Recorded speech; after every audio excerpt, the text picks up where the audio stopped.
Hey folks, Dr. Mike here for Renaissance Periodization. Welcome back to the Fitness Myths series. And question, can you out-cardio a bad diet? No, that's why it's a myth. But hold on, we can do better than just yelling at you. Here's what we're going to do. We're going to take a look at the claim specifically. We're going to talk about why it's wrong. We are going to cut it slack and talk about the grains of truth it might have. And then we are going to end up at best practices and what you can take away from this video to actually get more jacked and leaner and to finally make friends. So the claim, a lot of times is kind of like this. People say shit like, well, endurance athletes eat whatever they want and they're still skinny and lean. So like, you don't need to follow a diet to get lean. Some truth in there. And a lot of times that transfers into like, man, I don't want to do anything about my diet. I'm just going to work out a lot more. Like, let's find out how that's a problem. Because it sounds like, activity, intake, maybe there's a balance. But hold on. First, reasons why you're probably not going to out-cardio an eat anything you want diet. Reason number one, if you're eating junk food, which you almost certainly are if you have some predilections against controlling your diet, getting in a crazy amount of calories is so easy to do, right? Like, we'll have a later video in like a year or something where we break this down more specifically, but if you have like 3 extra donuts at the office Christmas party, you have to run like 8 miles or some shit to burn that off. Motherfucker, you're not running 8 miles. I'm not running 8 miles. Fuck that, right? If you look up the calories that foods have, and you can go online and do this yourself, you go up and like get a calculator. There's all free online of like, if I weigh XYZ amount of weight and I'm this gender and I have this height, how many miles do I have to run to burn a certain number of calories? It is upsetting. It's really cool in the bioenergetic efficiency sense because humans are so efficient. Like for like 4 apples, you can power a human for like 5 miles of running. It's incredible, right? On the other hand, that's because we were designed in an evolutionary environment with food was very constrained. So we got really good at doing a lot with a little. Problem, our current environment, for most of you watching, probably all, is like food is almost free, essentially, at the grocery store. It costs like a nominal amount. Like how many hours do you have to work through the day if you make minimum wage in order to feed yourself for a day? It's like half an hour or something. And then the other 8 hours or 7.5, you can just eat to your heart's delight, right? And so it turns out that, the body's super efficient and it's just a lot easier to eat the calories than it is to burn them off. First point, and why this whole like, I'll just eat whatever I want, I'll just do more, usually falls through the cracks. Point number 2, even if you could do the work, training that much is hard as fuck and takes an unbelievable amount of time. Almost everyone quits trying to do this because if you really just eat whatever you want, you're going to have to train hours and hours and hours of hard training in order to burn that off. Like if it's already part of your lifestyle to train that much, this video will seem weird to you anyway because you're probably already in good shape because you already live in this lifestyle, but you're probably not. You're thinking, not you specifically, I don't want to offend you, the viewer, but people that say, I'm just going to out-cardio this diet, fuck worrying about my diet, I'm just going to train really hard. They're usually not the kind of people that are currently training very hard. Certainly not hard enough to get really ultra lean without caring about the diet at all.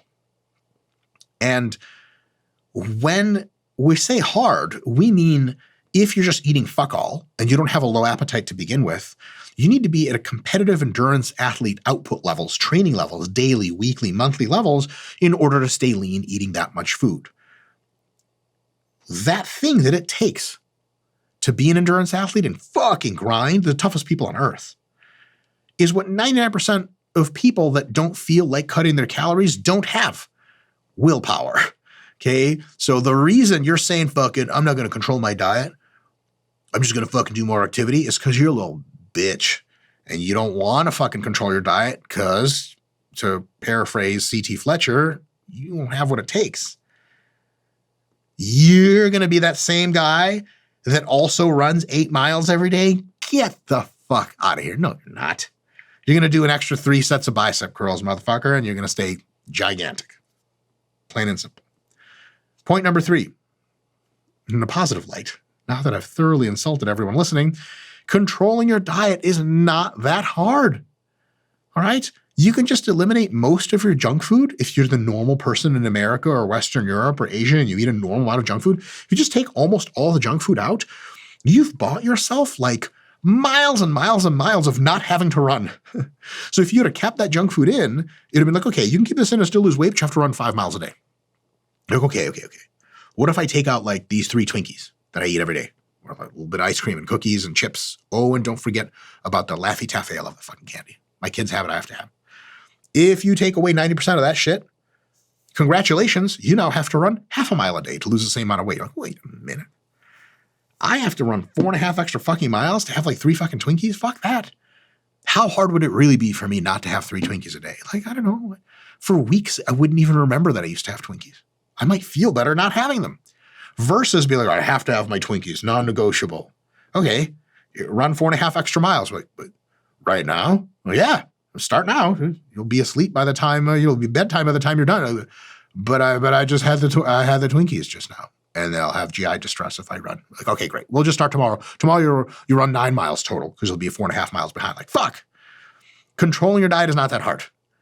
Right? A lot of people think, oh man, I'm dieting. I have to cut all the carbs, all the fats, fucking all the proteins too. Fucking, I'm just going to starve. That doesn't have to be like that. All you have to do is cut a little bit of a little bit of fat, a little bit of carbs, mostly from just eating less junk or none at all. Can you eat much less junk food for 12 weeks on end? Probably.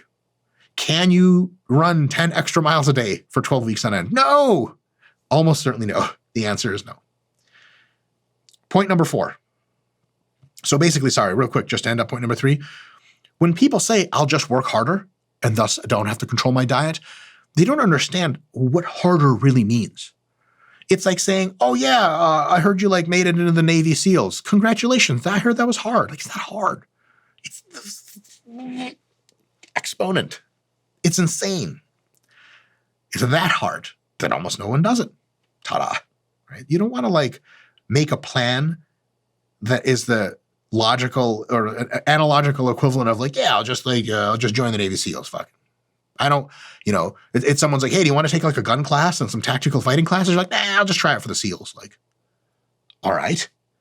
Why? Like, yeah, just like when I go in, I go all out. You're the fucking man. Have at it. I'll see you when you're a Navy SEAL. Point number 4, Sciency Point. There's a thing called Ponzer's paradox. Herman Ponzer is the gentleman that discovered it / sort of put it into the light. And it's the idea that humans, through the process of evolution, have adapted to do the following. If you ask them to do 10% more activity per day than they normally are accustomed to, not much changes. They feel great. They usually lose weight. And oftentimes appetite doesn't even catch up, so they lose weight and get healthier and all this other stuff. If you ask humans to do 50% more activity than they're accustomed to, it's going to make them quite a little tired. And they're not going to feel like doing a whole lot more in their day. So their neat, non-exercise activity thermogenesis, just the normal jovialness and moving around, starts to reduce, just like it does in a super crazy fat loss diet. And all of a sudden, you're doing 50% more formal activity. Let's say you multiplied your cardio by 50%. The rest of the day is going to automatically, your body is going to reduce how much it's moving. It even lowers its body temperature to some extent. And then all of a sudden, you're not burning 50% more than you were like you thought. You're burning maybe 25 or 30% more. Now, here's the real kicker. If we drag that 50% excess up to 100%, doing double the work that you normally do per day, double the calorie burning. Let's say normally you burn 3,000 calories as your maintenance. We ask you to burn 6,000 per day. It is almost impossible to continue that for a long time because the amount of fatigue, most of it is actually not sort of physical fatigue. It's psychological via what's called the central governor model. When your brain realizes that you're working your ass off, it just shuts the rest of your body down to try to work you less. So if on paper you said, okay, I'm going to do 10 times the cardio so that I can burn 6,000 calories a day, the rest of the day you're going to be like, you're like, oh, I have to go to the microwave to get food. Where's my reaching stick? You'll literally feel like that. If you've ever been around a lot of ultra high level athletes in an overreaching phase, what do you guys do in your overreaching week? If you follow like the custom training templates at RP, like week number 5, motherfucker, you ain't going anywhere. You're like, fuck this. I don't want to move. I have to do way too much training in the training room in the gym. The rest of the time, I'm just fucking switching off. It is like subconscious to unconscious. So if you're trying to double your output, it is unbelievably hard to do. It's kind of like, you know, in theoretical physics, the closer you approach the speed of light, the heavier the object gets. So like if you're at 0.9 the speed of light, the object that used to weigh like, let's say like 10-ton spaceship now weighs like 12 tons or some shit. And then you're 0.99 the speed of light, it weighs like 200 tons. And you're 0.9999 speed of light, it weighs almost infinity. So you like the same engines that pushed it to 0.9 the speed of light have to push it to 0.99, except they're pushing an incrementally heavier object. You sort of never get there. That's a similar thing what happens, overly dramatized, of course, with Ponzer's paradox. The simple way to sum that up is as you ask the body to do more activity, it just sucks more and more dick at trying to do that much activity, and it just tells you to shut it down. And it will shut it down unless you're actively have a calorie tracker on at all times. And if you stick to your calorie tracker at all times, it's going to be brutal and 50 times harder than you thought. Because on paper, like, oh, I'm burning 3,000 calories now. Like, I can easily eat 5,000 calories. Like, yeah, no problem. So I should be able to easily burn 5,000. I'll just do that work. That's not how it works. It gets ultra fucking hard, and most people quit. Period. Most people can't out-cardio a bad diet, even if they had the willpower. And if they had the willpower, it's just like 2 weeks of them trying to burn 6,000 calories a day and then overreaching, overtraining, hospital trip. If only it were so. All right, that's the bad shit. That's why this approach is probably not a good idea. However, there are some grains of truth that can inform our approach to be a little bit better in other ways. If we're going to make a logical approach, we can still take some little gems from here. First one. At the margins, you can eat more food than you otherwise would if you're more active. So if you normally burn 2,000 calories a day, you can change your lifestyle to burn 2,500 per day, and thus, without at all reducing your food intake, it's still 2,000, you're now losing like a pound a week. Amazing. It can work like that. If you go to 3,000, it doesn't quite work like that. If you go to 3,500, you're going to fucking 2 weeks later, you're going to be way too tired to do anything. So at the margins, a small amount, you can get away with eating more food if you're willing to do more activity. But remember, it's a small margin away from your normal intake. Second point, you can lose tons of weight and tons of fat by being of a very high activity level. So don't let Ponzer's paradox really trip you the fuck out. You can have a sustained higher level of activity than normal, substantially higher, just not exotic, not extreme, especially if it's something you enjoy that's a sustained part of your life.